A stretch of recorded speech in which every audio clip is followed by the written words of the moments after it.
제 이름은 김서연입니다. 올해 33입니다.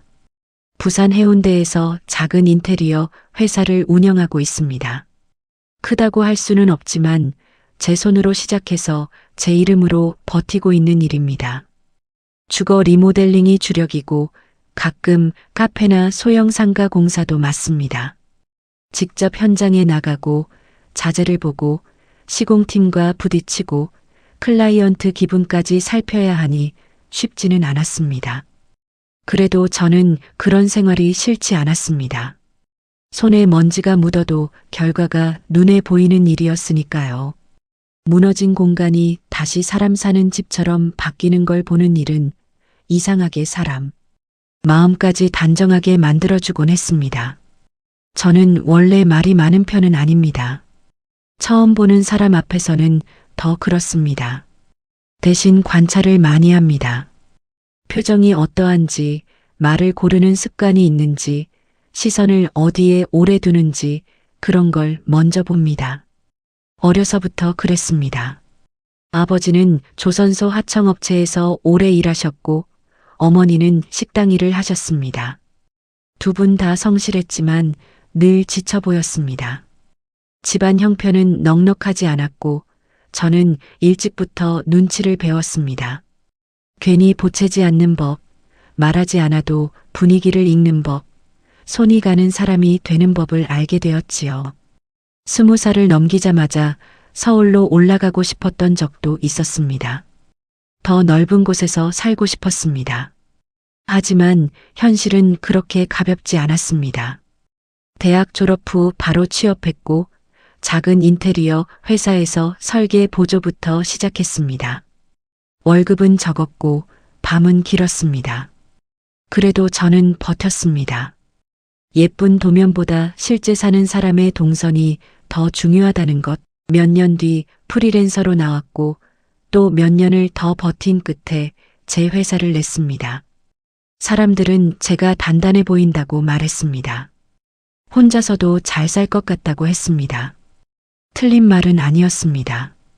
저는 혼자 밥을 먹는 것도 익숙했고 퇴근 후 빈집에 들어가는 일도 잘 견뎠습니다. 다만 익숙하다는 것과 외롭지 않다는 것은 다른 말이었습니다. 하루 종일 사람들 틈에 있다가도 밤이 되면 이상하게 집안이 너무 조용했습니다. 냉장고 모터 돌아가는 소리, 세탁기 종료음, 휴대폰 진동 하나가 유난히 크게 들릴 때가 있었습니다. 그럴 때면 저도 평범한 사람이었습니다. 누군가에게 오늘 있었던 일을 말하고 싶고 말하지 않아도 같이 저녁을 먹을 사람이 있었으면 좋겠다고 생각했습니다. 박준호를 처음 만난 건 그런 시기였습니다. 처음엔 거래처 소개였습니다. 준호 씨는 부산 수영구 쪽에서 부동산 중개업을 하고 있었습니다. 상가 매물과 소형 오피스텔 쪽에 강하다는 얘기를 들었습니다. 제가 리모델링 들어갈 상가 건물주와 연결된 자리에서 처음 봤습니다. 늦은 오후였고 바깥엔 비가 조금씩 내리고 있었습니다. 현장 미팅이 끝난 뒤 근처 카페에서 서류를 정리하고 있었는데 그가 먼저 커피를 한 잔 제 앞으로 밀어주었습니다. 아이스 아메리카노 맞으시죠? 아까 회의 때 안 드시던데. 그 말투가 이상하게 조용했습니다. 친절한데 과하지 않았습니다. 상대를 불편하게 만들지 않는 거리감이 있었습니다. 감사합니다. 그런데 어떻게 하셨어요? 회의실에서 다른 분들 마실 때 혼자 물만 드시더라고요. 보통 그런 분들이 커피는 진하게 드시던데요. 그는 그렇게 말하고 가볍게 웃었습니다. 웃을 때 눈가에 잔주름이 아주 얕게 잡혔습니다. 그때 저는 저 사람 관찰을 하는 사람이구나 하고 생각했습니다. 누군가를 빠르게 판단하기보다 조용히 보고 기억하는 사람. 적어도 첫인상은 그랬습니다. 준호 씨는 39이었습니다. 저보다 6살 많았습니다. 키가 큰 편이었고 몸집도 왜소하지 않았습니다. 정장을 입었는데 일부러 꾸민 사람 같지는 않았습니다. 셔츠 소매를 한번 접고 있었고 말할 때 손동작은 크지 않았습니다. 무엇보다 목소리가 낮고 안정적이었습니다. 말이 빠르지 않았습니다. 상대가 듣고 따라올 수 있게 천천히 말하는 사람이었습니다. 그날 이후 일 때문에 몇 번 더 보게 되었습니다. 저는 현장을 보고 그는 매물을 보고 건물주와 세입자 입장을 중간에서 조율했습니다. 부산은 생각보다 좁습니다. 한번 연결되면 자꾸 부딪힙니다. 그렇게 몇 번 마주치다 보니 서로의 일습관을 알게 되었습니다. 저는 감정적으로 일하지 않으려는 편이었고 그는 말을 쉽게 뒤집지 않는 편이었습니다. 어느 날은 공사 지연 문제로 건물주와 마찰이 있었습니다. 건물주는 계약 내용보다 더 많은 걸 요구했고 현장 소장은 짜증을 숨기지 못했습니다. 분위기가 거칠어졌습니다. 그때 준호 씨가 나섰습니다. 목소리를 높이지도 않았습니다. 다만 종이를 한 장 펴놓고 조용히 말했습니다. 사장님, 이건 처음 합의한 범위고요. 추가 요청은 추가 비용이 드는 게 맞습니다. 서현 대표님 쪽이 지금 무리해서 맞춰드리고 있는 부분도 있습니다. 오늘은 서로 손해 안 보는 쪽으로 정리하시지요. 희한하게도 그 말에는 힘이 있었습니다. 상대를 몰아붙이는 말이 아니었습니다. 그런데도 선은 분명했습니다. 저는 그날 조금 놀랐습니다. 친절한 사람은 많습니다. 하지만 조용하게 중심을 잡는 사람은 많지 않습니다. 그가 먼저 저녁을 제안한 건 그로부터 2주쯤 뒤였습니다. 일 끝나고 늦은 시간 광안리 쪽 횟집이었습니다. 그는 많이 먹지 않았고 술도 한 병을 채우지 않았습니다. 대신 제 얘기를 오래 들었습니다. 회사 시작한 과정, 여자 혼자 현장 다니며 겪는 일, 직원들 챙기는 문제, 부모님 병원비 걱정 같은 것들입니다. 저는 원래 그런 얘기를 잘하지 않는데 그날은 이상하게 말이 길어졌습니다. 대표님은 강한 분 같아요. 그가 그렇게 말했을 때 저는 웃었습니다. 강한 척 하는 거지요. 아니요. 진짜 강한 분들은 되게 강한 척 안 하더라고요. 그냥 버티고 계시지. 그 말이 마음에 남았습니다. 위로처럼 들리지 않았습니다. 함부로 사람을 안다고 말하는 어조도 아니었습니다. 그저 제가 어떤 삶을 살았을지 조금은 짐작하는 사람처럼 들렸습니다. 우리는 자연스럽게 가까워졌습니다. 매일 연락하는 사이는 아니었습니다. 대신 한번 연락하면 허투루 끊기지 않았습니다. 그는 아침에 오늘 비 온다는데 현장 조심하세요라고 보냈고 저는 밤에 건물주랑 잘 정리됐습니다라고 답했습니다. 그렇게 이어지는 사이였습니다. 부담스럽지 않았고 그래서 더 스며들었습니다. 그러던 어느 날 그가 자신의 과거를 말했습니다. 늦가을이었습니다. 해운대 바닷바람이 차갑게 불던 밤이었습니다.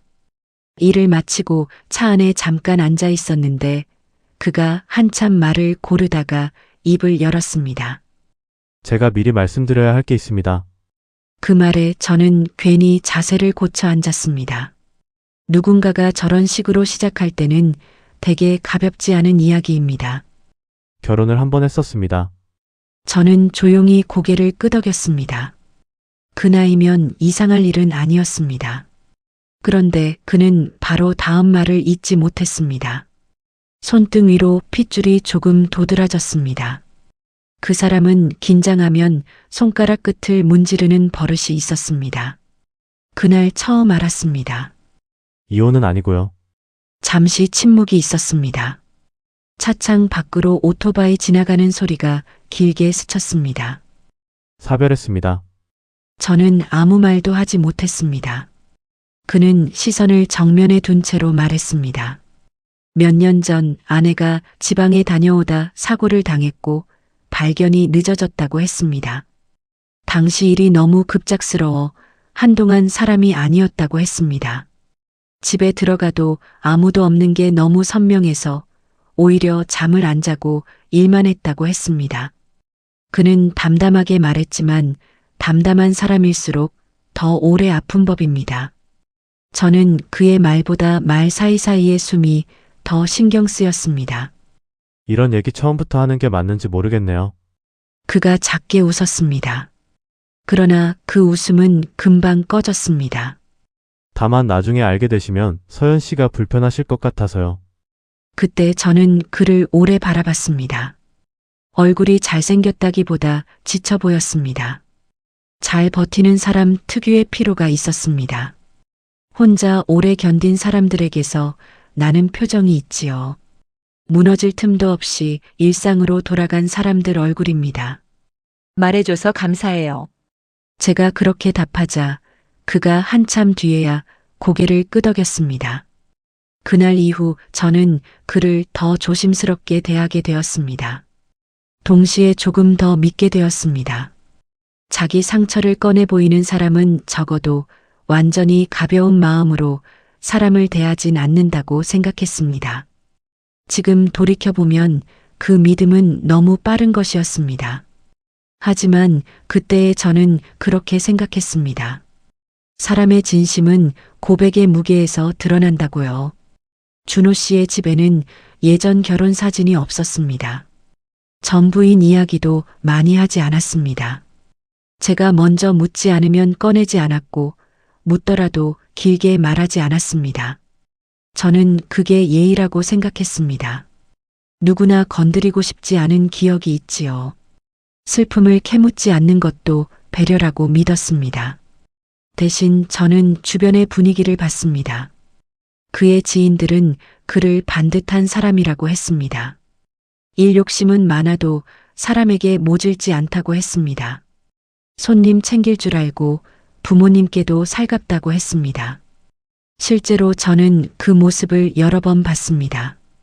회식 자리에서 막내 직원 취한 걸 끝까지 집에 데려다 주는 모습, 부친 생신이라고 일찍 들어가 미역국 사진을 보내던 모습, 제 어머니가 허리 수술하셨을 때 과일 바구니를 보내던 모습, 그런 작은 행동들이 모이면 사람은 신뢰가 됩니다. 적어도 저는 그렇게 살아왔습니다. 교제를 시작하고 반년쯤 지났을 때 그는 저에게 프러포즈를 했습니다. 거창하진 않았습니다. 비싼 레스토랑도 아니었습니다. 평소처럼 저녁을 먹고 광안대교가 보이는 산책로를 천천히 걷다가 멈춰 섰습니다. 바람이 차서 제 머리카락이 자꾸 얼굴로 날아왔습니다. 그는 말없이 제 머리카락을 귀 뒤로 넘겨주었습니다. 그리고 아주 조용히 말했습니다. 같이 살면 안 될까요? 저는 웃었습니다. 너무 담백해서 오히려 더 진심처럼 들렸습니다. 보통은 반지부터 꺼내지 않나요? 반지는 준비했습니다. 그는 조금 민망한 표정으로 코트 안주머니를 뒤졌습니다. 손이 약간 떨리는 게 보였습니다. 그날 처음으로 저는 그 사람에게서 귀여움을 느꼈습니다. 멋있게 하려다가 다 망쳤네요. 아니요. 제가 고개를 저었습니다. 저는 이런 게 더 좋아요. 그는 그 자리에서 길게 약속하지 않았습니다. 평생 행복하게 해주겠다는 말도 하지 않았습니다. 대신 이렇게 말했습니다. 저 혼자 사는데 너무 익숙해지기 전에 누군가의 하루를 같이 책임지는 사람이 되고 싶습니다. 서연 씨가 괜찮다며? 지금 생각하면 그 말은 참 영리했습니다. 사랑을 말하는 척하면서도 책임을 내세웠습니다. 진심처럼 들리기 좋은 표현이었습니다. 그런데 그때는 몰랐습니다. 저는 그 말이 참 어른스럽다고 생각했습니다. 결혼 준비는 빠르게 진행됐습니다. 저도 더 이상 미룰 이유가 없다고 생각했습니다. 부모님도 좋아하셨습니다. 어머니는 준호 씨를 처음 본 날부터 말수가 적어도 속이 괜찮아 보인다고 하셨습니다.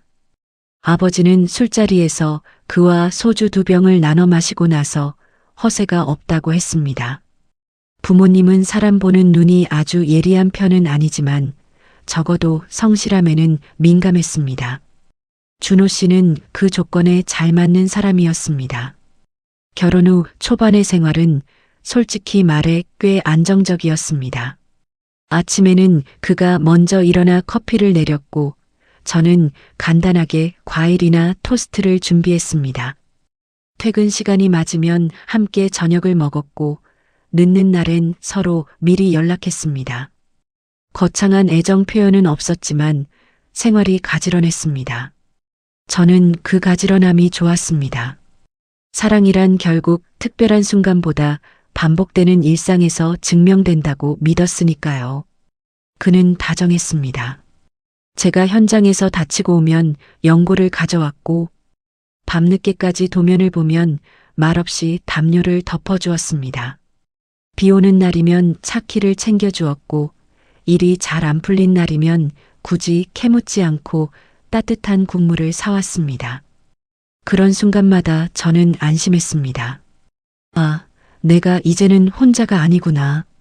나를 이해하려고 애쓰는 사람이 있구나. 그렇게 생각했습니다.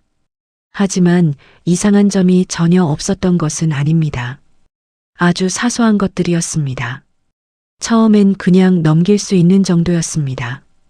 가끔 깊은 밤에 오는 전화, 화면을 확인하고는 바로 끊어버리는 손길, 주말 오전 잠깐 다녀오겠다며 나간 뒤 생각보다 오래 비는 시간, 어떤 날은 유난히 피곤해 보였고 어떤 날은 멍하니 한 곳을 오래 바라봤습니다. 제가 물으면 그는 늘 비슷한 대답을 했습니다. 부동산 쪽은 원래 변수가 많지요. 예전 손님인데 좀 복잡한 건입니다. 괜한 걱정은 하지 마세요. 말은 자연스러웠습니다. 억지로 둘러대는 사람처럼 보이지도 않았습니다. 그리고 저는 원래 사람의 숨 쉴 틈을 존중하는 편이었습니다. 누구에게나 설명하고 싶지 않은 하루쯤은 있다고 생각했습니다. 그래서 묻지 않았습니다. 아니, 정확히는 묻고 싶지 않았습니다. 어렵게 얻은 평온을 제가 먼저 흔들고 싶지 않았습니다. 그 무렵부터였습니다. 아주 설명하기 어려운 기분이 제 안에 들어앉기 시작한 건 행복한데 가끔 불안했습니다. 믿고 있는데 아주 잠깐씩 마음이 걸렸습니다. 문제라고 부를 만큼 분명하지는 않았습니다. 그렇다고 무시하기에는 자꾸만 눈에 밟혔습니다. 어느 저녁이었습니다. 저는 회사에서 늦게까지 견적서를 정리하고 있었습니다. 밤 10시가 넘었고 사무실엔 저 혼자였습니다. 형광등 불빛이 하얗게 바닥에 떨어지고 프린터 돌아가는 소리만 간간히 들렸습니다. 그때 준호 씨에게서 메시지가 왔습니다. 오늘 좀 늦습니다. 먼저 들어가세요. 짧은 문자였습니다. 평소와 다를 것 없는 말이었습니다. 그런데 그날은 이상하게 그 한 줄이 낯설었습니다. 왜 그랬는지는 지금도 정확히 설명하기 어렵습니다. 다만 사람은 설명보다 먼저 느낌으로 이상을 알아차릴 때가 있지요. 아무 일도 없는데 심장이 아주 천천히 가라앉는 순간이 있습니다. 저는 휴대폰 화면을 한참 바라보다가 짧게 답했습니다. 알겠습니다. 운전 조심하세요. 문자를 보내고도 손을 놓지 못했습니다.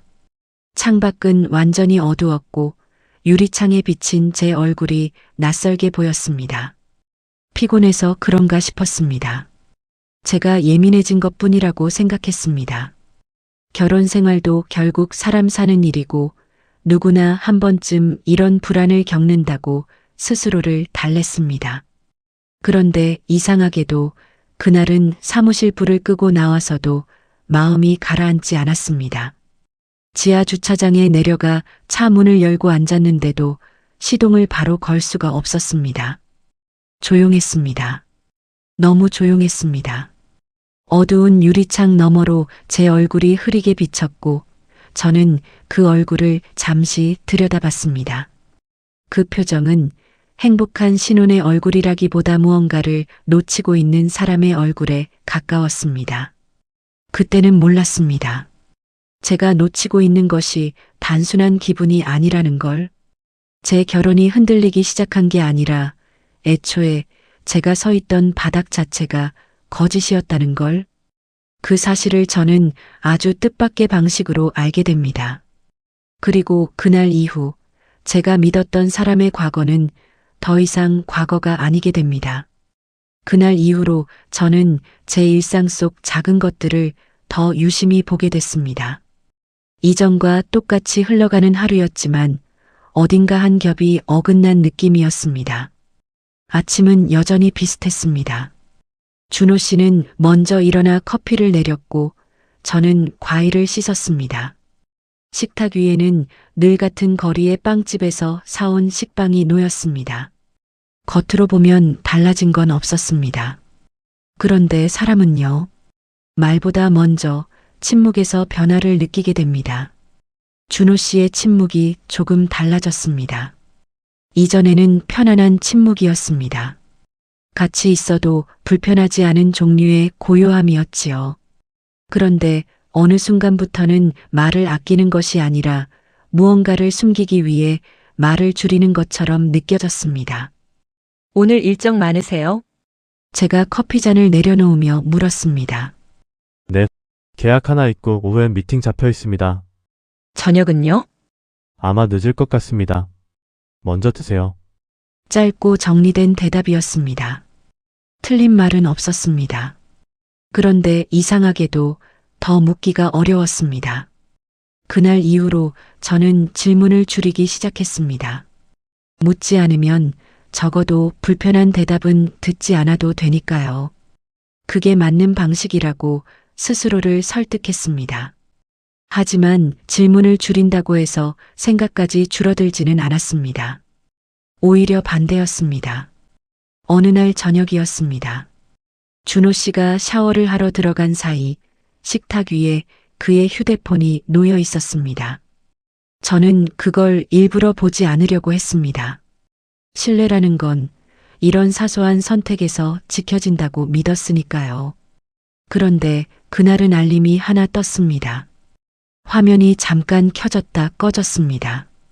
발신자는 저장되지 않은 번호였습니다. 내용은 짧았습니다. 오늘은 괜찮아? 그 한 줄이 이상하게 오래 남았습니다. 저는 결국 휴대폰을 들지 않았습니다. 다시 내려놓았습니다. 그리고 스스로에게 말했습니다. 괜히 오해하지 말자일 때문일 수도 있다. 그 사람은 원래 그런 사람이 아니다. 그렇게 몇 번이고 마음을 눌렀습니다. 하지만 비슷한 일이 반복됐습니다. 밤 늦은 시간에 오는 짧은 문자 확인하고 바로 지워버리는 손길, 전화가 오면 잠깐 밖으로 나가는 행동. 이 모든 게 하나로 이어지기 시작했습니다. 요즘 전화가 많으시네요. 제가 최대한 아무렇지 않게 말했습니다. 요즘 매물이 좀 복잡합니다. 늦은 시간에도요? 그는 잠깐 멈췄다가 말했습니다. 이쪽 일이 원래 그렇습니다. 그 말투는 여전히 부드러웠습니다. 하지만 아주 미세하게 선이 그어져 있었습니다. 더 들어오지 말라는 선이었습니다. 그날 밤 저는 잠이 쉽게 오지 않았습니다. 옆에서 자고 있는 준호 씨의 숨소리가 규칙적으로 들렸습니다. 그 사람은 평소처럼 잠들어 있었습니다. 그런데 저는 그 얼굴을 보면서도 이 사람이 낯설게 느껴졌습니다. 같은 침대에 누워 있는데 거리가 생긴 기분이었습니다. 며칠 뒤였습니다. 저는 우연히 준호 씨의 차를 쓰게 됐습니다. 제 차는 정비를 맡긴 상태였고 그는 별 생각 없이 차 키를 건넸습니다. 그거 타세요. 저는 오늘 걸어서 이동합니다. 그 말은 자연스러웠습니다. 그래서 더 이상하게 느껴지지 않았습니다. 그날 저는 외근을 마치고차 안에서 잠깐 쉬고 있었습니다. 그리고 문득 블랙박스가 눈에 들어왔습니다. 평소에는 신경 쓰지 않던 물건이었습니다. 그런데 그날은 이유 없이 손이 갔습니다. 왜 이러지? 혼잣말이 나왔습니다. 저는 잠깐 망설였습니다. 이걸 보는 순간 돌이킬 수 없을 수도 있다는 생각이 들었습니다. 하지만 이미 제 마음은 그 선을 넘고 있었습니다. 영상 파일을 열었습니다. 날짜가 여러 개 있었습니다. 최근 며칠 분량이 그대로 저장되어 있었습니다. 처음에는 별다른 게 없었습니다. 도로, 신호등, 평범한 주행 장면들. 그런데 하나의 영상에서 차가 멈췄습니다. 낯선 동네였습니다. 부산 외곽, 오래된 주택가처럼 보였습니다. 그리고 몇 분 뒤 조수석 문이 열렸습니다. 한 여자가 탔습니다. 저는 그 장면에서 손을 멈췄습니다. 이유를 바로 알 수는 없었지만 그 순간 심장이 조금 세게 뛰었습니다. 준호 씨의 목소리가 들렸습니다. 늦었네요. 그 여자가 대답했습니다. 차 막혔어. 둘 사이의 말투는 처음 보는 사람들 사이의 거리감이 아니었습니다. 익숙했습니다. 너무 자연스러웠습니다. 저는 숨을 참고 화면을 봤습니다. 여자의 얼굴이 사이드 미러에 잠깐 비쳤습니다. 그 순간 이상하게도 어디선가 본 적 있는 느낌이 들었습니다. 아니야. 저는 작게 중얼거렸습니다. 그럴 리 없어. 하지만 영상은 계속됐습니다. 둘은 짧게 대화를 나눴습니다. 사소한 얘기들이었습니다. 날씨, 시간, 어디 갈지. 그런데 그 평범함이 더 이상했습니다. 저는 영상을 멈추지 못했습니다. 하나를 더 넘겼습니다. 또 같은 장소, 또 같은 여자. 그때부터 머릿속이 복잡해지기 시작했습니다. 단순한 외도일 수도 있다. 아니면 그냥 아는 사람일 수도 있다. 하지만 그 얼굴이 자꾸 걸렸습니다. 집으로 돌아가는 길, 저는 아무 생각도 하지 않으려고 했습니다. 운전에 집중했습니다. 신호등이 바뀌고 차들이 지나가 고라디오에서 뉴스가 흘러나왔습니다. 그런데 아무것도 들어오지 않았습니다. 집에 도착했을 때 준호 씨는 이미 와 있었습니다. 오늘 일찍 오셨네요. 제가 말했습니다. 일이 빨리 끝났습니다. 그는 평소처럼 말했습니다. 평소처럼 웃었습니다. 저는 그 얼굴을 보면서 한 가지 생각만 했습니다. 이 사람이 거짓말을 하고 있는 걸까? 아니면 내가 잘못 보고 있는 걸까? 저기요? 제가 조심스럽게 입을 열었습니다. 혹시 요즘 따로 만나는 분 있으세요? 말을 꺼내는 데까지 생각보다 오래 걸렸습니다. 그는 잠깐 저를 바라봤습니다. 표정이 크게 변하지는 않았습니다. 무슨 말씀이십니까? 그냥 요즘 좀 바빠 보이셔서요. 저는 끝까지 단정 짓지 않았습니다. 잠시 정적이 흘렀습니다. 그가 천천히 말했습니다. 괜한 걱정하지 마세요. 그 말은 부드러웠습니다. 하지만 이번에는 분명히 느껴졌습니다. 대화를 끝내려는 말이었습니다. 그날 밤 저는 결론을 내리지 못했습니다. 확신도 없고 증거도 부족했습니다. 하지만 이대로 넘어가면 안 된다는 생각만은 분명했습니다. 저는 다시 한번 생각했습니다. 직접 확인해야 한다. 내 눈으로 봐야 한다. 그게 아니면 이 불안은 계속될 거라고 느꼈습니다. 그리고 그 결심이 저를 더 깊은 곳으로 끌고 들어가게 됩니다. 그때는 몰랐습니다. 제가 확인하려던 것이 단순한 관계 문제가 아니라 돌이킬 수 없는 진실이라는 걸. 그 뒤로 저는 두 가지 마음 사이에서 계속 흔들렸습니다.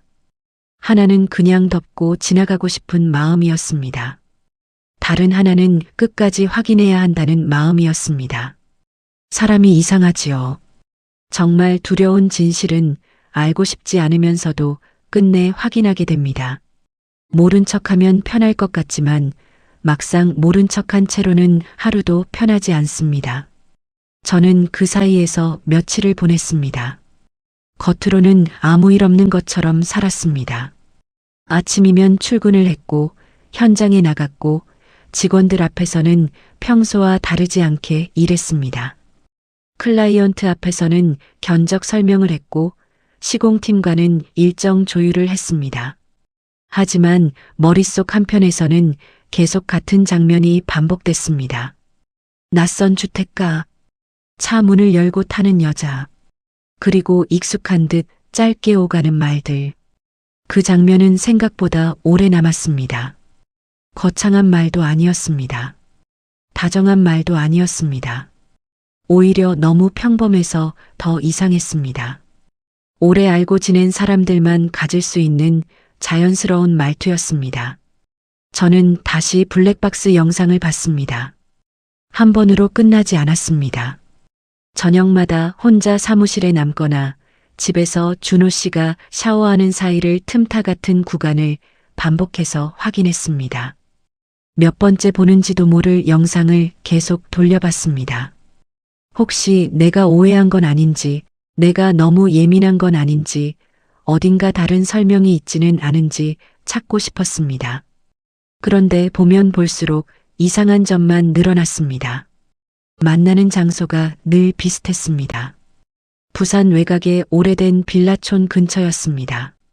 번화가도 아니고 업무상 미팅을 잡기엔 어색한 동네였습니다. 주차할 공간도 마땅치 않았고 주변에 눈에 띄는 상가도 별로 없었습니다. 부동산 일로 갔다고 보기엔 설명이 잘 되지 않았습니다. 그리고 그 여자, 얼굴 전체가 선명하게 찍힌 장면은 많지 않았지만 몇 번의 각도에서 분명히 드러나는 순간이 있었습니다. 저는 그때마다 영상이 멈춘 화면을 오래 들여다봤습니다. 어디서 본 얼굴인지 알고 있었습니다. 인정하고 싶지 않았을 뿐입니다. 결혼 전 준호 씨가 보여준 옛 사진 몇 장이 떠올랐습니다. 장례를 치른 뒤 정리하지 못한 물건들이 있다며 어느 날 아주 잠깐 보여준 적이 있었습니다. 오래된 앨범 속 사진이었습니다. 해가 좋은 날 야외에서 찍은 사진. 웨딩드레스를 입고 웃고 있는 여자. 준호 씨 옆에 서서 카메라를 보고 있던 사람. 그때는 자세히 보지 않았습니다. 그 사람의 과거를 오래 들여다보는 일이 신뢰처럼 느껴졌으니까요. 그런데 이제는 그때 흘려본 얼굴의 윤곽이 자꾸만 선명해졌습니다. 저는 결국 결혼 준비 때 찍어둔 사진들을 다시 찾아봤습니다. 신혼집 정리하면서 옛 서류와 사진들을 한 상자에 넣어두었는데 그걸 꺼내 바닥에 펼쳤습니다. 저녁 늦은 시간 거실 바닥은 조용했고 천장 조명만 하얗게 내려앉아 있었습니다. 종이 넘기는 소리가 유난히 크게 들렸습니다. 그리고 그 안에서 예전에 스쳐 지나가듯 봤던 사진 한 장을 발견했습니다. 사진 속 여자는 단정한 짙은 갈색 머리를 어깨에 걸치고 있었습니다. 입꼬리가 약간 올라간 표정이었습니다. 크게 웃지 않아도 웃는 인상처럼 보이는 얼굴이었습니다. 저는 그 사진을 들고 한참 움직이지 못했습니다. 비슷했습니다. 너무 비슷했습니다. 하지만 사진 한 장만으로는 아무것도 확정할 수 없었습니다. 사람 얼굴은 조명과 각도에 따라 다르게 보이기도 합니다. 닮은 사람일 수도 있었습니다. 제가 이미 의심하고 있으니 그렇게 보이는 걸 수도 있었습니다. 그래서 저는 더 괴로웠습니다. 확실하지 않은 불안은 확실한 진실보다 사람을 더 오래 붙듭니다. 그날 밤 준호 씨는 평소보다 늦게 들어왔습니다. 현관문이 열리고 닫히는 소리가 났습니다. 저는 거실 소파에 앉아 있었고 사진은 이미 서랍 속에 넣어둔 뒤였습니다. 안 주무셨어요? 그가 넥타이를 느슨하게 풀며 말했습니다. 조금 늦으셨네요. 미팅이 길어졌습니다. 그는 그렇게 말하고 저를 한번 봤습니다. 잠깐이었지만 제 표정을 살피는 눈이었습니다. 저는 그 시선을 모른 척했습니다. 저녁은 드셨어요? 대충 먹었습니다. 서연 씨는요? 네. 짧은 대화였습니다. 예전 같으면 거기서 끝났을 겁니다. 하지만 그날은 그냥 넘길 수가 없었습니다. 어디서 미팅하셨어요? 제가 물었습니다. 그는 잠깐 멈췄습니다. 아주 짧은 순간이었지만 저는 분명히 느꼈습니다. 대답을 고르는 침묵이었습니다. 연산동 쪽이요. 연산동이요. 왜 그러십니까? 그 말투는 여전히 차분했습니다. 하지만 저는 그 차분함이 더 낯설었습니다. 거짓말을 준비해둔 사람처럼 느껴졌습니다. 그 생각이 든 순간 제 목소리도 조금 단단해졌습니다. 그런데 차는 왜 그쪽으로 안 가고 외곽으로 빠졌어요? 그가 손에 들고 있던 휴대폰을 천천히 내려놓았습니다. 거실 공기가 순간 달라졌습니다. 전등 불빛 아래 그의 표정이 굳어지는 게 보였습니다. 무슨 말씀입니까? 차 블랙박스 봤어요. 제 말이 끝나자마자 정적이 생겼습니다. 냉장고 모터 돌아가는 소리만 들렸습니다. 그는 바로 화를 내지도 않았고 당황한 티를 크게 내지도 않았습니다. 오히려 너무 침착해서 제가 더 불안해졌습니다. 남의 물건을 그렇게 보시면 안 되지요. 그 말이 먼저 나왔습니다. 저는 그 순간 이상하다고 느꼈습니다. 정상적인 사람이라면 뭘 봤는지부터 묻지 않을까 생각했습니다. 그런데 그는 제가 왜 봤는지, 그게 예의에 맞는지부터 말했습니다. 저는 목이 마른데 물도 마실 수가 없었습니다. 지금 그게 중요해요? 중요하지요. 부부 사이에도 지킬 건 있어요. 그럼 숨기신 건 없으세요? 그는 눈을 마주치지 않고 셔츠 단추를 풀었습니다. 그 손끝이 조금 빨라져 있었습니다. 긴장할 때 나오는 버릇이었습니다. 그냥 아는 사람입니다. 어떤 아는 사람이요? 예전 거래처 쪽입니다. 거래처를 왜 그런 데서 만나요? 이번엔 그가 저를 봤습니다. 표정이 크게 변한 건 아니었습니다. 하지만 눈빛이 한 톤 차가워졌습니다. 서연 씨가 생각하는 그런 거 아닙니다. 그런 거가 뭔데요? 제가 묻자 그가 입을 다물었습니다. 그 짧은 침묵이 오히려 모든 걸 더 어색하게 만들었습니다. 저는 더 세게 몰아붙이고 싶지 않았습니다. 소리치고 싶지도 않았습니다. 그런데 차분하게 묻는 것만으로는 아무것도 열리지 않았습니다. 대답은 자꾸만 미끄러졌습니다. 정말 아무 일 아니면 저한테 솔직하게 말하시면 되잖아요. 제 목소리는 생각보다 낮았습니다. 울음이 나올 것 같아 더 낮게 눌러 말했습니다. 제가 뭘 그렇게까지 숨길 이유가 있겠습니까? 그건 제가 묻고 있잖아요. 그는 한숨처럼 숨을 길게 내쉬었습니다. 요즘 왜 이렇게 예민하십니까? 그 말은 크지 않았지만 아프게 들어왔습니다. 제가 잘못 짚고 있다는 뜻 같았습니다. 제가 문제를 만든 사람처럼 느껴지게 하는 말이었습니다. 예민한 게 아니라 이상하니까 그러지요. 일이 복잡하다고 몇 번 말씀드렸습니다. 말씀은 하셨죠. 그런데 설명은 한 적 없으세요. 그는 대답하지 않았습니다. 저도 더 말하지 못했습니다.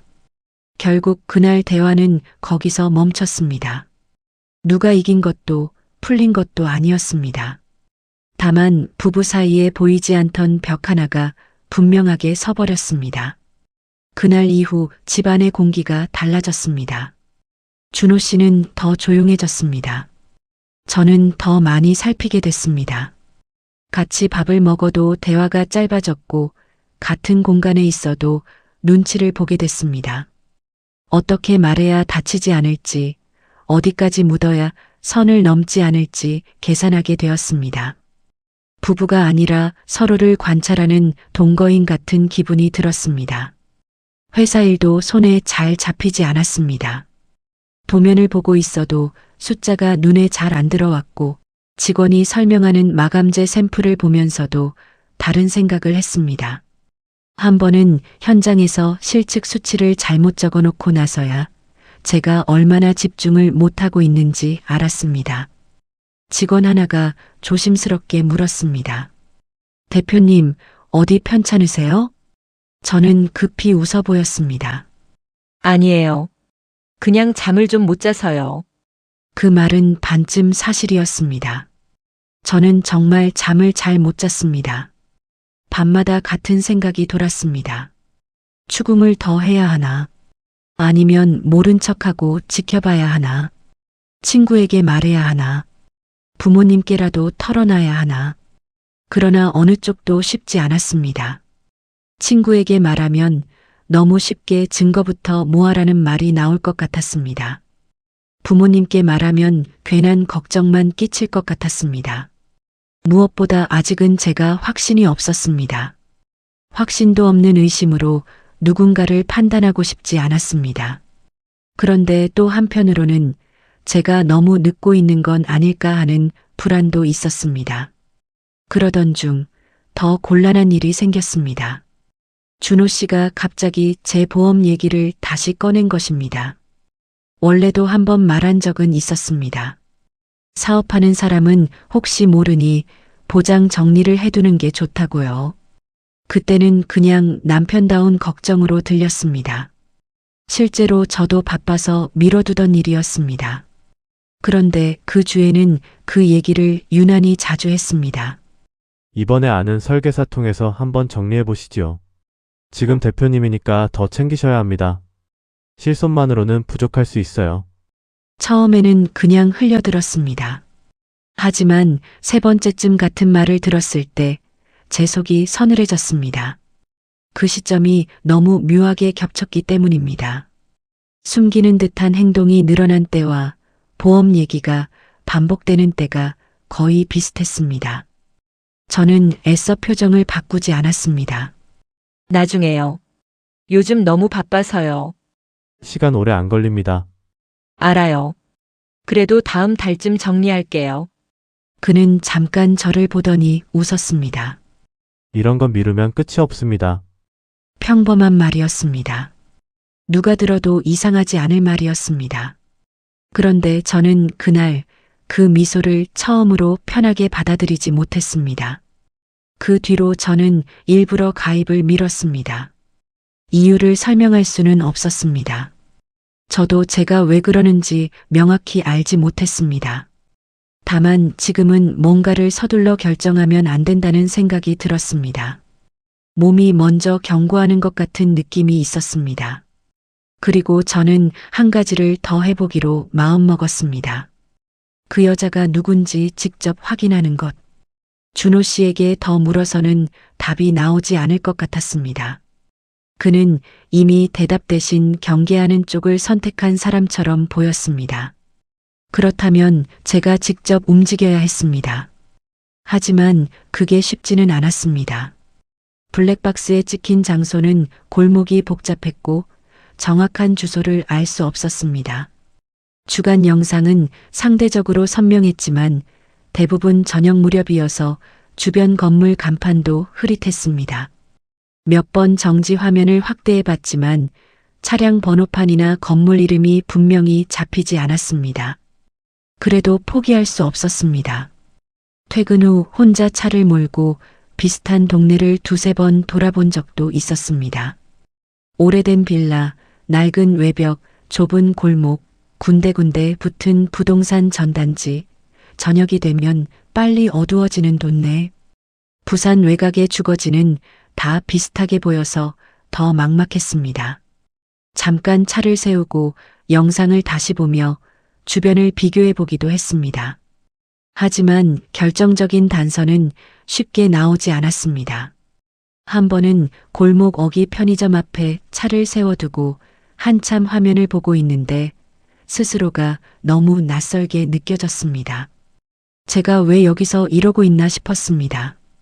낮에는 현장과 사무실을 오가는 대표였고 밤에는 남편의 동선을 추적하는 사람이 되어 있었습니다. 누구에게도 말하지 못한 채 혼자 추측하고 혼자 흔들리고 혼자 확인하려 애쓰는 시간이 길어질수록 마음이 달았습니다. 집으로 돌아온 밤이면 더 허무했습니다.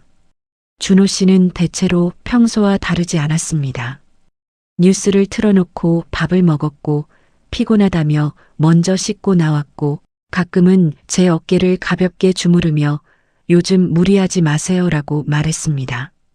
그럴 때면 제가 너무 멀리 가는 걸까 싶다가도 바로 다음 날 또 설명되지 않는 공백이 생겼습니다.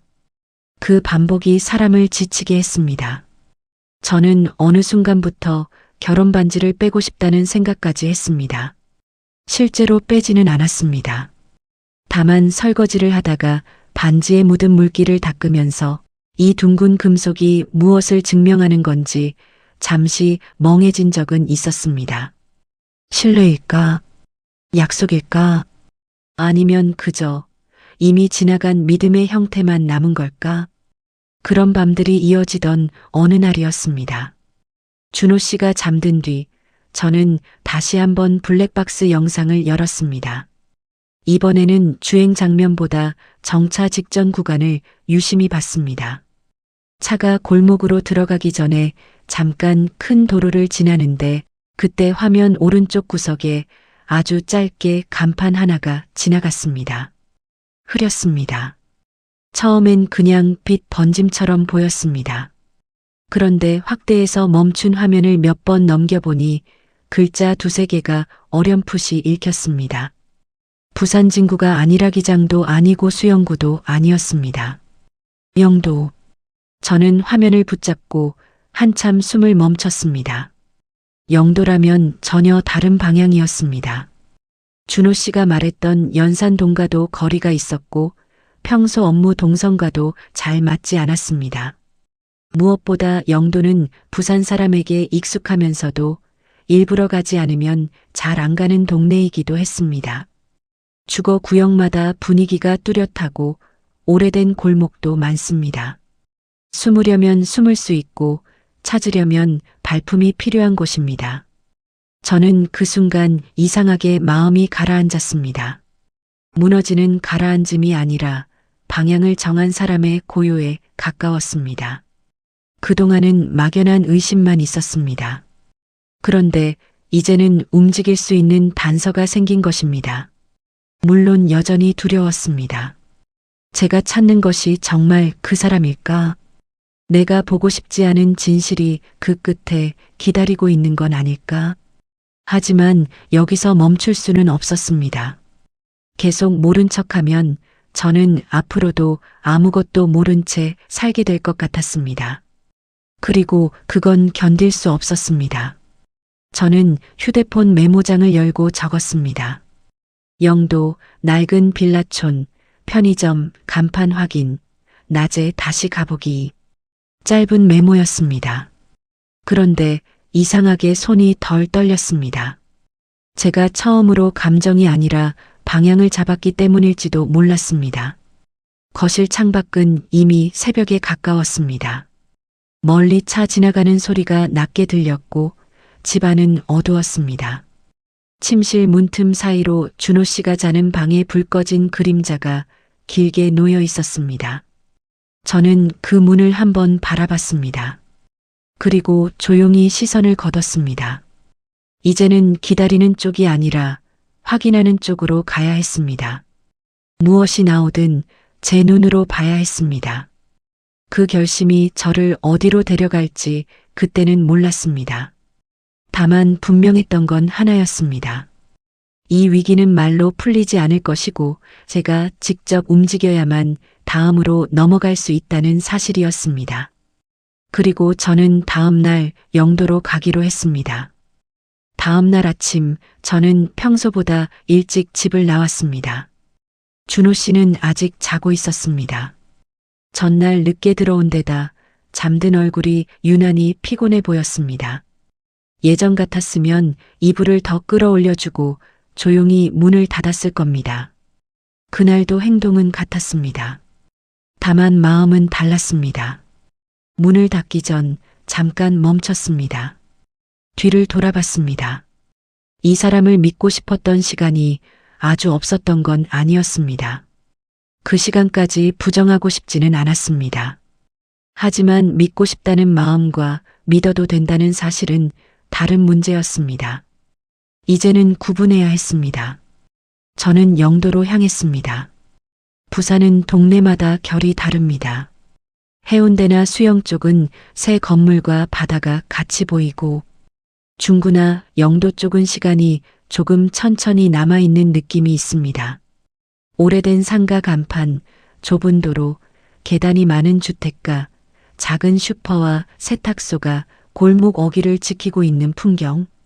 아침 안개가 채 거치지 않은 언덕길을 오르면서 저는 전날 메모한 내용을 몇 번이고 떠올렸습니다. 블랙박스 영상 속 화면과 실제 골목을 하나씩 맞춰봤습니다. 편의점 간판, 도로 꺾이는 각도, 전봇대 위치, 벽돌 외벽색, 비슷한 곳이 많았습니다. 그래서 더 천천히 봐야 했습니다. 차를 몇 번 세우고 다시 후진하고 골목 입구를 걸어서 들어가 봤습니다. 그날 바로 찾을 수 있을 거라고 기대한 건 아니었습니다. 그래도 이상하게 전처럼 막막하지만은 않았습니다. 움직이고 있다는 사실만으로도 마음이 조금 달라졌습니다. 불안이 사라진 건 아니었습니다. 다만 불안을 붙들고 주저앉아 있던 상태에서는 벗어난 느낌이었습니다. 2시간을 넘게 돌아다녔을 무렵 저는 영상 속 풍경과 거의 닮은 골목을 하나 발견했습니다. 작은 마트와 부동산 중개업소가 나란히 붙어 있었고 그 맞은편으로 오래된 빌라 3동이 이어져 있었습니다. 빌라 외벽에는 군데군데 보수한 흔적이 남아 있었고 1층 창문엔 낡은 방범창이 달려 있었습니다. 저는 차를 조금 떨어진 곳에 세우고 한동안 골목을 바라봤습니다. 아침 시간이어서 그런지 길은 조용했습니다. 분리수거를 하러 나온 주민 1명, 학교 가는 중학생 2, 반려견과 산책하는 노부부가 전부였습니다. 너무 평범했습니다. 그래서 오히려 긴장이 됐습니다. 사람의 일상처럼 보이는 풍경 안에 제 결혼의 균열이 숨어 있다고 생각하니 현실감이 이상하게 흐려졌습니다. 저는 골목 입구 슈퍼에 들어갔습니다. 물 한 병을 집어들고 계산대 앞에 섰습니다. 점주는 50대 후반쯤 되어 보이는 아주머니였습니다. 앞치마 주머니에 계산기와 펜을 꽂고 계셨습니다. 여기 근처에 빌라가 많네요. 제가 일부러 가볍게 말을 건넸습니다. 네, 오래됐지요. 새도 많고, 혹시 월세 알아보는 분들 많이 오세요? 가끔요. 근데 요즘은 빈집이 별로 없어요. 아주머니는 계산을 하며 무심하게 대답했습니다. 저는 망설이다가 바깥 빌라 쪽을 한번 보고 다시 입을 열었습니다. 제가 아는 분이 이 근처 산다고 해서요. 최근에 몸이 안 좋다는데 연락이 잘 안 돼서. 거짓말이 입에 걸렸습니다. 하지만 그보다 먼저 나온 건 확인해야 한다는 마음이었습니다. 그래요? 성함이 어떻게 되는데요? 저는 잠시 멈췄습니다. 전 부인의 이름을 직접 말해야 하나 고민했습니다. 준호 씨가 예전에 한두 번 말한 적이 있는 이름이 떠올랐습니다. 이수진. 하지만 그 이름을 입 밖에 꺼내는 순간 모든 것이 더 선명해질 것 같았습니다. 이수진 씨요. 아주머니는 잠깐 생각하는 표정을 지었습니다. 이수진. 그 몇 초가 길게 느껴졌습니다. 아, 저 끝동 2층에 젊은 여자 하나 살아요. 근데 성이 이씨였나? 이름까지는 잘 모르겠네. 가슴이 천천히 내려앉았습니다. 확실한 건 아니었습니다. 하지만 완전히 다른 방향도 아니었습니다. 혼자 사세요? 혼자 있는 날이 많던데 가끔 남자분이 오시더라고. 저는 그 말을 듣고도 표정을 바꾸지 않으려고 애썼습니다. 물병을 쥔 손에 힘이 들어갔습니다. 가족분인가 보네요. 글쎄요. 남편 같기도 하고 아닌 것 같기도 하고. 요즘은 다들 잘 모르지요. 아주머니는 대수롭지 않게 말하고는 다른 손님 쪽으로 시선을 돌렸습니다. 저는 고맙다고 말하고 편의점을 나왔습니다. 바깥 공기가 갑자기 차게 느껴졌습니다. 골목 끝에 있는 빌라를 다시 봤습니다. 2층 창문 커튼이 반쯤 쳐져 있었습니다. 흰색이었지만 오래돼서 누렇게 빛이 바랬고 햇살의 천이 얇게 비쳤습니다. 저는 그 자리에서 바로 올라가지 못했습니다. 이성적으로 생각하면 초인종을 누르고 확인하는 게 제일 빠른 방법이었습니다. 하지만 현실은 그렇게 간단하지 않았습니다.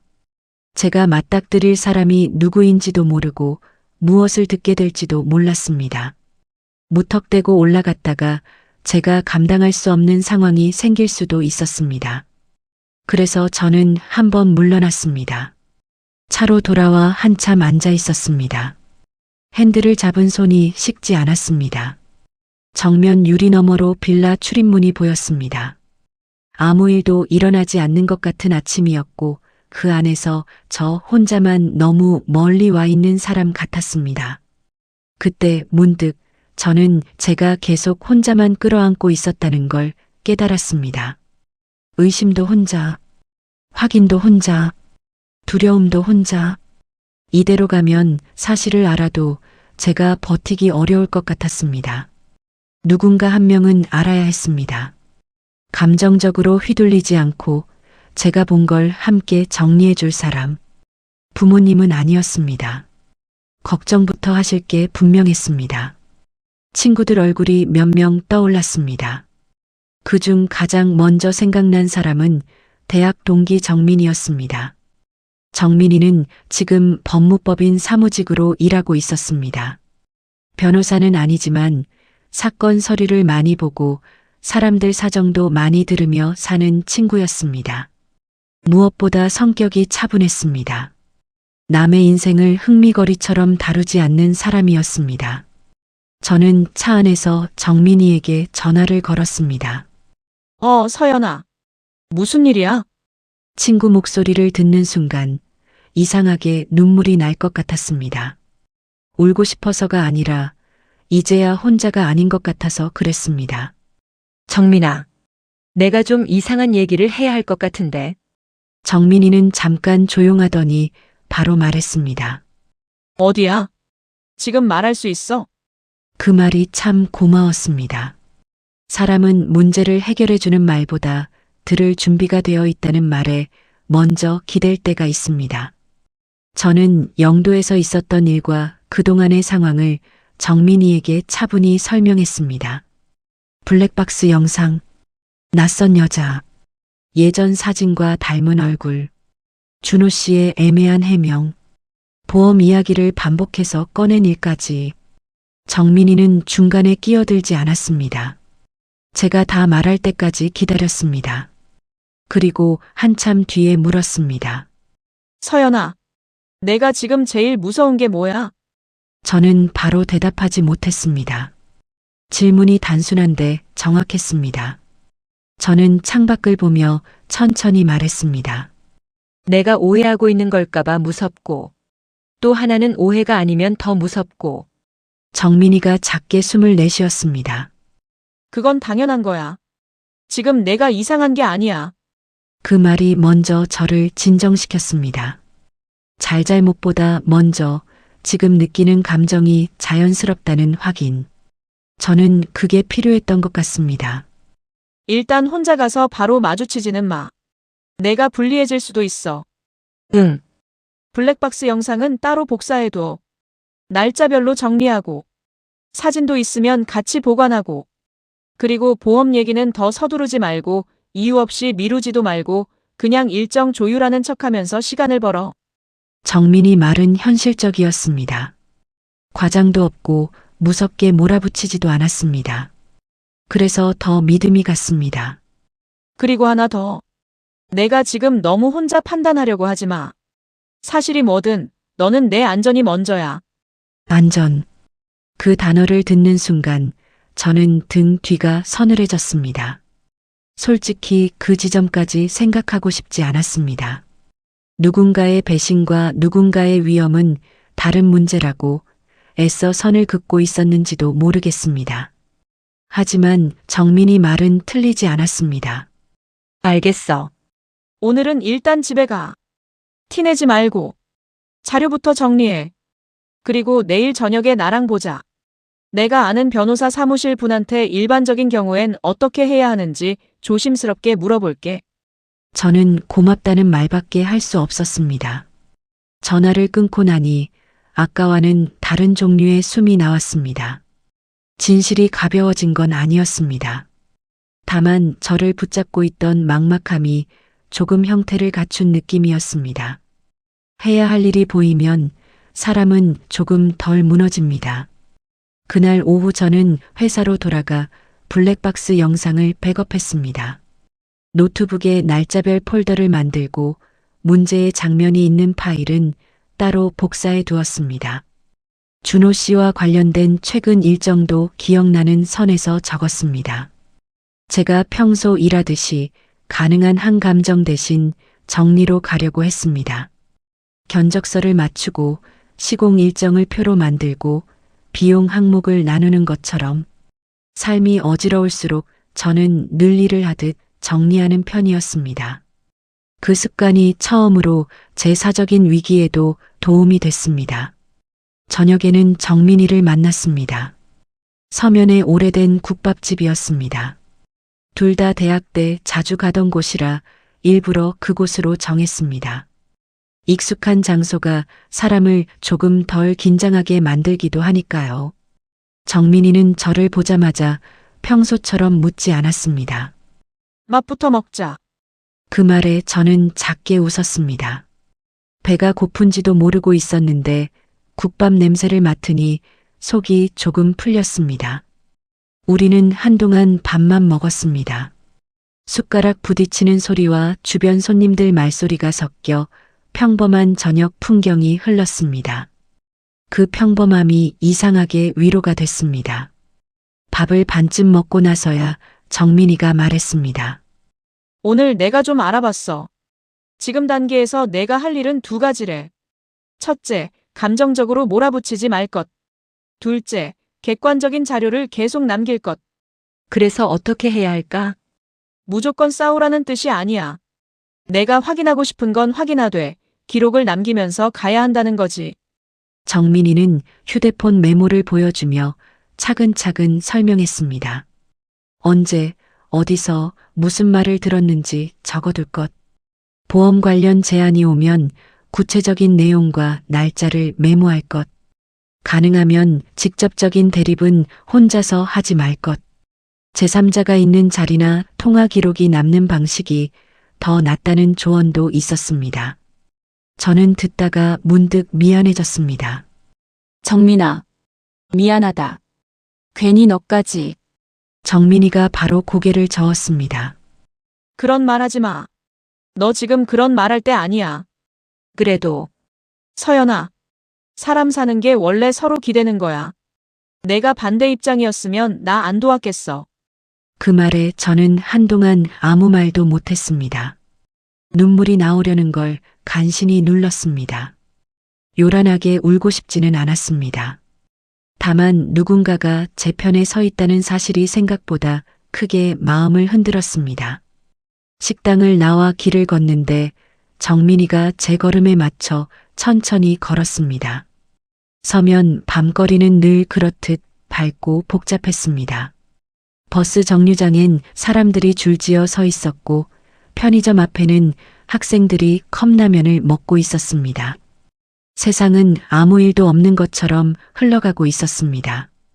그래서 저도 조금은 다시 일상 쪽으로 걸어갈 수 있을 것 같았습니다.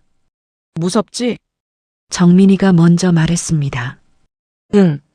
무섭다. 그런데 너 혼자 아니야. 그리고 내가 이상한 것도 아니고. 저는 고개를 끄덕였습니다. 나 그동안 자꾸 내가 예민한가 싶었거든. 예민한 거랑 이상한 걸 알아차리는 건 달라. 그 말은 단순했지만 오래 남았습니다. 저는 그동안 너무 자주 제 감각을 의심했습니다. 좋은 아내가 되려면 참아야 한다고, 조금 덜 묻고, 조금 더 믿어야 한다고 스스로를 달랬습니다. 그게 배려라고 생각했습니다. 하지만 배려와 외면은 다르다는 걸 이제야 조금 알 것 같았습니다. 집으로 돌아가는 길, 저는 운전대를 잡고 마음속으로 몇 가지를 정리했습니다. 하나, 더 이상 무작정 혼자 끌어안지 않기. 둘, 감정 대신 기록과 확인으로 가기. 셋, 무엇보다 제 일상과 안전을 먼저 지키기. 거창한 결심은 아니었습니다. 하지만 이전과는 달랐습니다. 전에는 막연한 불안에 끌려다녔다면 이제는 불안을 다루는 방식이 조금 생긴 느낌이었습니다. 문제가 해결된 건 아니었습니다. 오히려 더 선명해지고 있었습니다. 그런데도 이상하게 저는 아주 조금 덜 두려웠습니다. 집에 도착하니 준호 씨가 거실에 앉아 있었습니다. 뉴스를 틀어놓은 채였지만 시선은 화면에 오래 머물지 않는 것 같았습니다. 제가 들어오자 그가 몸을 일으켰습니다. 늦었네요. 친구 만났어요. 저는 가방을 내려놓으며 자연스럽게 말했습니다. 그는 잠깐 저를 보더니 물었습니다. 무슨 일 있었습니까? 예전 같았으면 그 말 한마디에도 제 표정이 흔들렸을 겁니다. 하지만 그날은 달랐습니다. 이제 저는 제 감정을 전부 이 사람의 반응에 맡기지 않기로 했으니까요. 그냥 오랜만에 봤어요. 저도 좀 답답해서요. 제가 그렇게 말하자 그는 한순간 할 말을 고르는 듯 했습니다. 그리고 뜻밖에도 먼저 입을 열었습니다. 지난번에 제가 좀 차갑게 말한 것 같습니다. 저는 그를 조용히 바라봤습니다. 정식 사과라고 부르기엔 부족했습니다. 하지만 그가 먼저 꺼낸 말이라는 점에서 정과는 달랐습니다. 저도 갑자기 물어서 당황하게 했지요. 그렇게 답했지만 제 안에서는 다른 생각이 돌고 있었습니다. 이 말이 진심인지 상황을 뭉치려는 것인지 아직 알 수 없었습니다. 그래도 저는 굳이 그 자리에서 더 밀어붙이지 않았습니다. 지금 중요한 건 순간의 감정 승패가 아니었습니다. 그는 물컵을 건네며 낮게 말했습니다. 서연 씨 힘들게 하려던 건 아닙니다. 그 말에 저는 아주 잠깐 멈췄습니다. 이상하게도 예전처럼 마음이 흔들리지는 않았습니다. 대신 차분하게 생각했습니다. 힘들게 하려던 게 아니어도 실제로 힘들게 할 수는 있다고. 사람의 말보다 행동과 사실이 더 중요하다고. 알아요. 저는 그 이상도 이하도 아닌 대답을 했습니다. 그날 밤 침실에 누워 천장을 보며 한참 생각했습니다. 준호 씨의 짧은 사과 같은 말, 정민이의 현실적인 조언, 영도 골목의 낡은 빌라, 편의점 아주머니의 무심한 표정. 모든 것이 아직 결론은 아니었습니다. 하지만 분명히 전환점은 되고 있었습니다. 무엇보다 달라진 건 저 자신이었습니다. 저는 이제 제 감정을 덮어두는 쪽이 아니라 존중하는 쪽으로 조금 기울고 있었습니다. 계속 참는 것이 관계를 지키는 일은 아니라는 것도 조금 알게 됐습니다. 관계는 혼자 지키는 게 아니니까요. 며칠 뒤 작은 성과도 있었습니다. 준호 씨가 다시 보험 얘기를 꺼냈을 때 저는 처음으로 웃으며 구체적인 질문을 던졌습니다. 어느 회사 상품이었지요? 보장 내용 한번 보내주세요. 그는 잠깐 놀란 듯 했지만 이내 고개를 끄덕였습니다. 알겠습니다. 설계안 받으면 전달 드릴게요. 짧은 대화였지만 저에게는 의미가 있었습니다. 피하지도 않았고 휩쓸리지도 않았기 때문입니다. 확인해야 할 것을 확인하는 방향으로 한 걸음 옮긴 셈이었습니다. 저는 그날 저녁 정민이에게 메시지를 보냈습니다. 조금씩 정리해 볼 수 있을 것 같아 고마워. 정민이는 바로 답을 보냈습니다. 잘하고 있어. 끝까지 내 편에서 같이 볼게. 그 짧은 문장이 참 따뜻했습니다. 문제를 대신 해결해주는 말은 아니었습니다. 하지만 제가 끝까지 무너지지 않게 붙잡아주는 말이었습니다. 창밖으로는 늦은 밤 부산의 불빛이 멀리 이어져 있었습니다. 도로 위 차들은 각자의 방향으로 흘러가고 아파트 창마다 노란 불이 드문드문 켜져 있었습니다. 평범한 사람들의 밤이었습니다. 저도 그 평범함으로 다시 돌아가고 싶었습니다. 다만 이제는 아무것도 모른 척한 채로 돌아가고 싶지는 않았습니다. 제가 원하는 건 단순했습니다. 진실을 알고 제 삶을 지키고 다시 제 발로 서는 것. 그 순서를 놓치지 않는 것. 문제가 아직 끝난 건 아니었습니다. 오히려 진짜 확인은 이제부터일지도 몰랐습니다. 하지만 저는 분명히 느꼈습니다. 막막함만 있던 자리에서 아주 작지만 확실한 희망이 생겼다는 걸.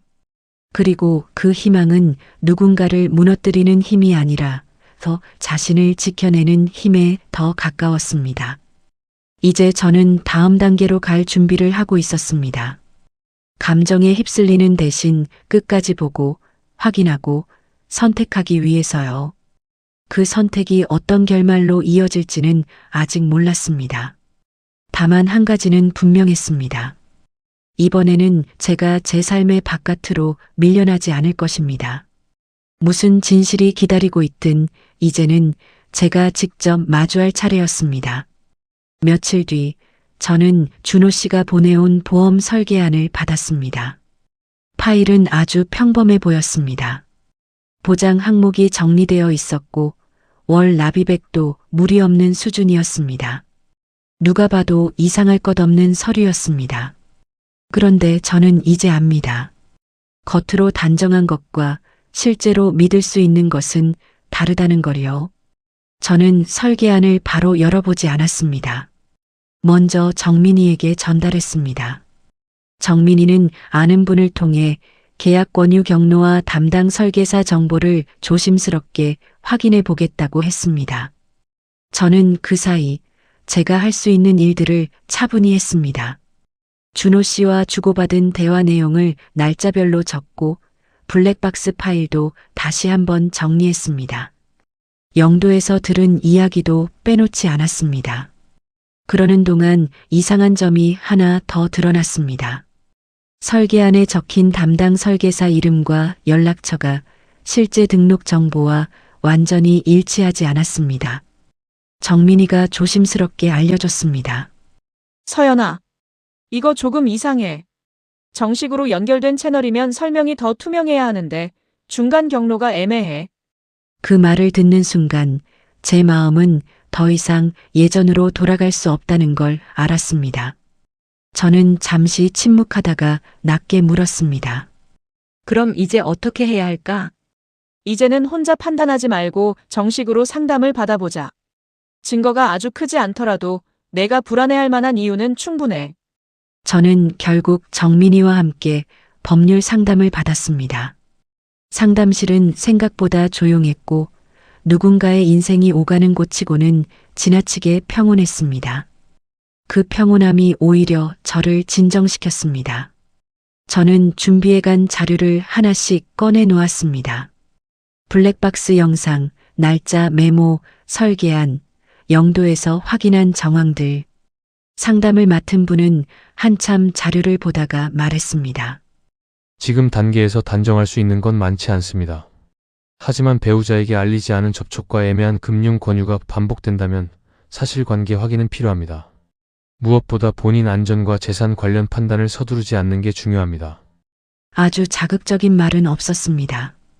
그런데 그 담백한 설명이 오히려 저를 현실로 끌어왔습니다. 이건 더 이상 감정 문제만은 아니었습니다. 제 삶을 어떻게 지킬 것인가의 문제였습니다. 그날 상담을 마치고 나오면서 저는 처음으로 결심했습니다.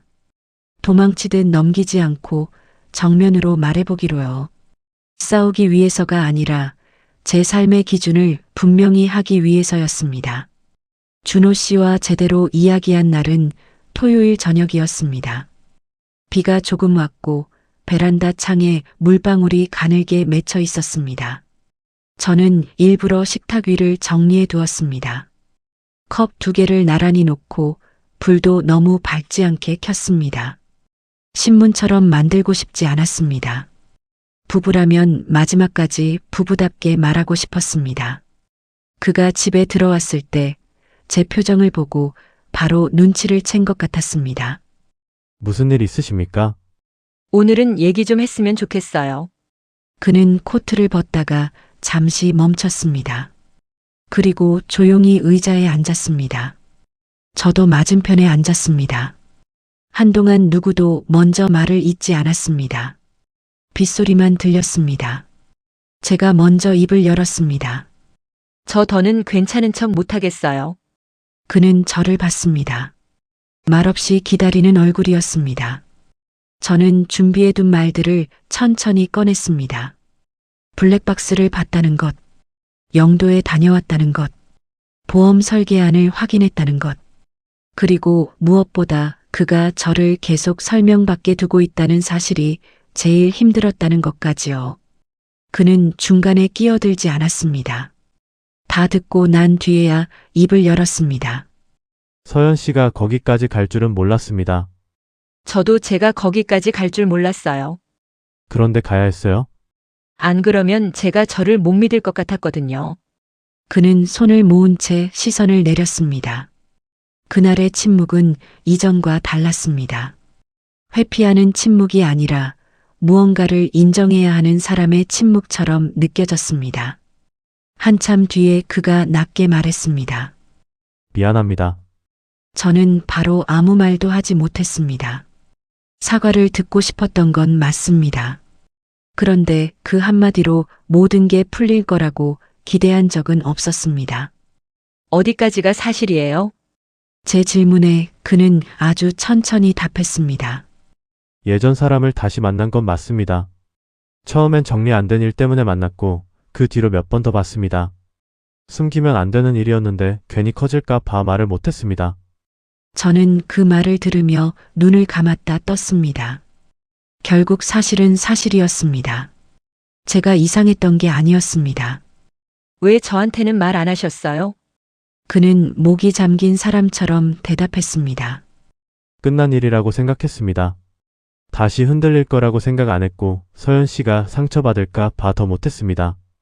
저는 그 말을 듣고 아주 조용히 되물었습니다. 상처받을까봐 숨긴 게 아니라 본인이 감당하기 싫어서 숨긴 거겠지요. 그는 그 말에 반박하지 못했습니다. 그날 대화는 길었습니다. 하지만 목소리가 커지지는 않았습니다. 오히려 큰 소리보다 더 아픈 말들이 조용히 오갔습니다.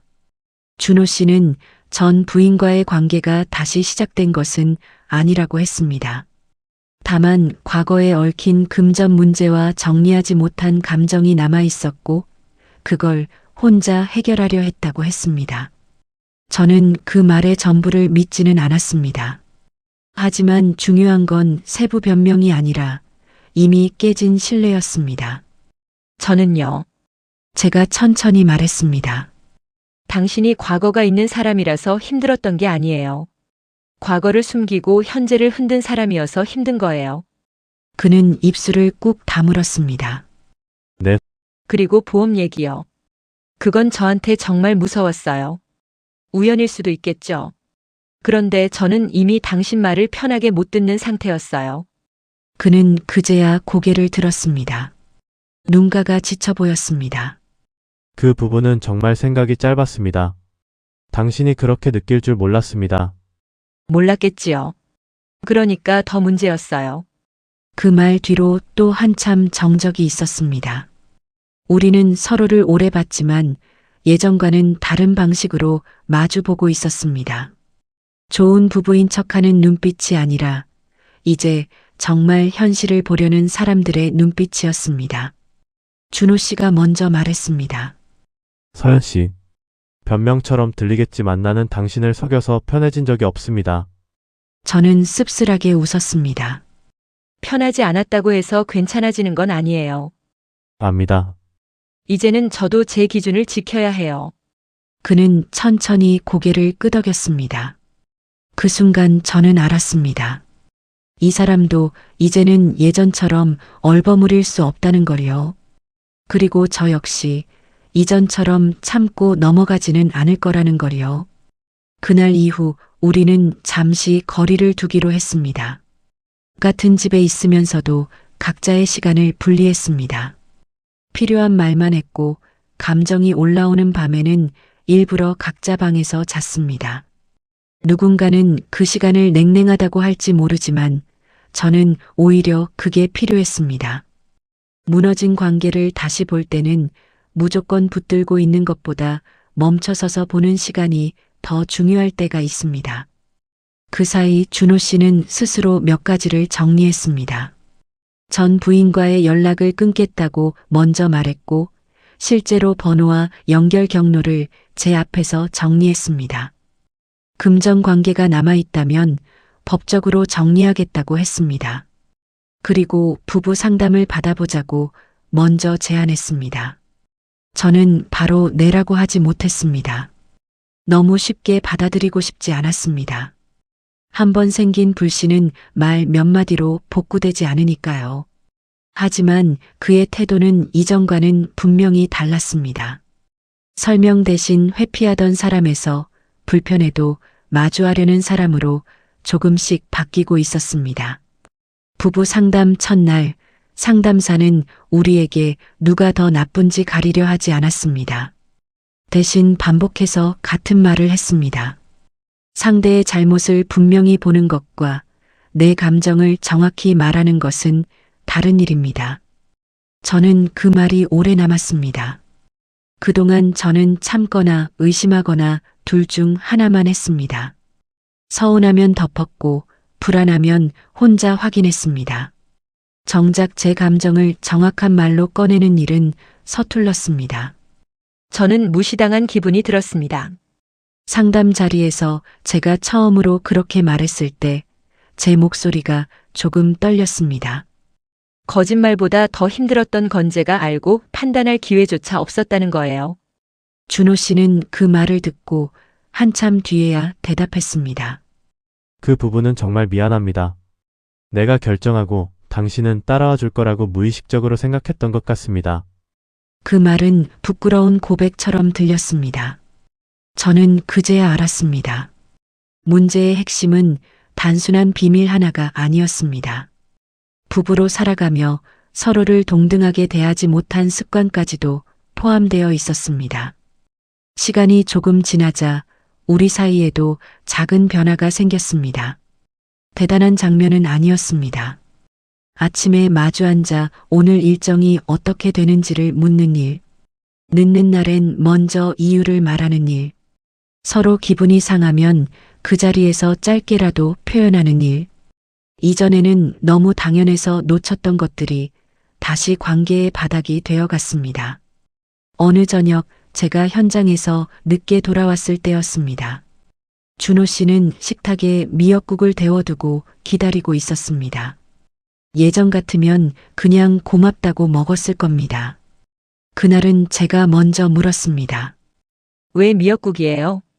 그가 멋쩍게 웃었습니다. 당신 어머니 수술 후에 회복식으로 자주 끓였다고 했잖아요. 피곤한 날엔 이게 낫다고. 저는 그 말을 듣고 잠시 숟가락을 들지 못했습니다. 사람을 다시 믿는다는 건 거창한 감동 때문이 아니라 이런 기억들 때문일 수도 있겠다고 생각했습니다. 여전히 조심스러웠습니다. 하지만 조심스럽다고 해서 희망이 없는 건 아니었습니다. 그날 밥을 먹다가 제가 아주 작게 말했습니다. 고마워요. 그는 제 말을 듣고 한참 뒤에야 대답했습니다. 기회를 줘서 내가 더 고맙습니다. 저는 그 말에 바로 웃지 못했습니다. 대신 조용히 고개를 끄덕였습니다. 예전처럼 아무 일 없던 때로 돌아갈 수는 없겠지요. 하지만 사람은 꼭 원래 자리로만 돌아가야 하는 건 아닙니다.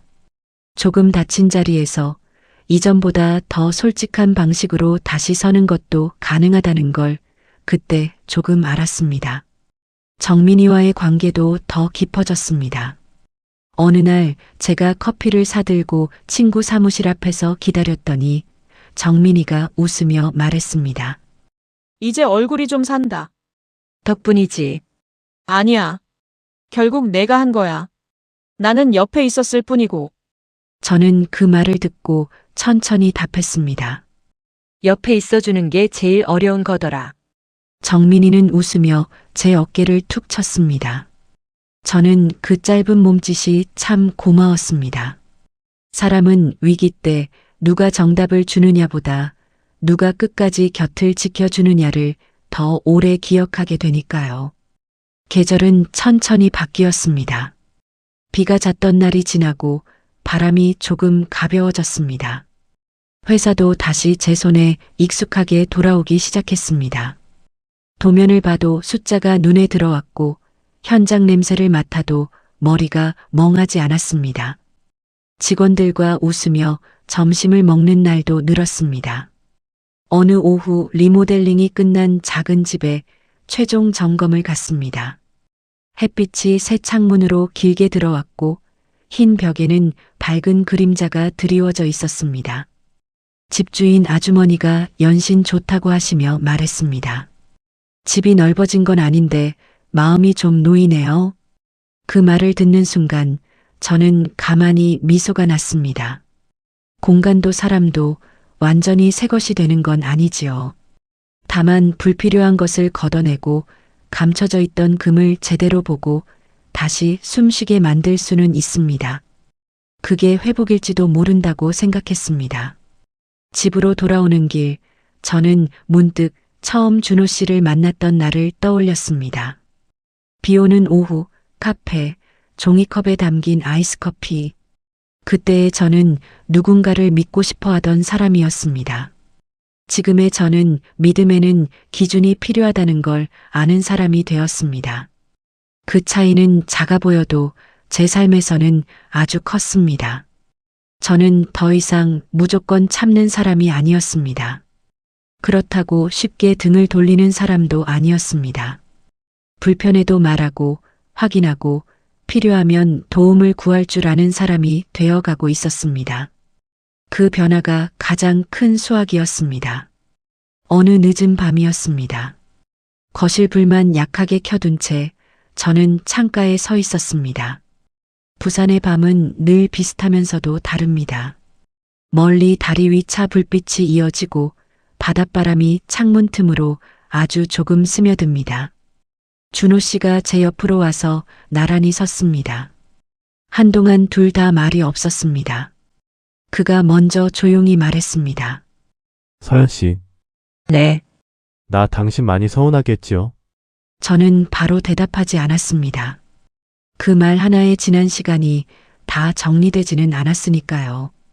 그래도 이번에는 피하지 않는 목소리였습니다. 많이요. 그가 고개를 숙인 채 작게 웃었습니다. 웃음이라기보다 자책에 가까운 숨이었습니다. 앞으로도 내가 실수할 수는 있겠지요. 그런데 적어도 숨기지는 않겠습니다. 저는 창밖을 보다가 천천히 말했습니다. 저도요. 저 혼자 참고 혼자 추측하고 혼자 무너지지는 않을 거예요.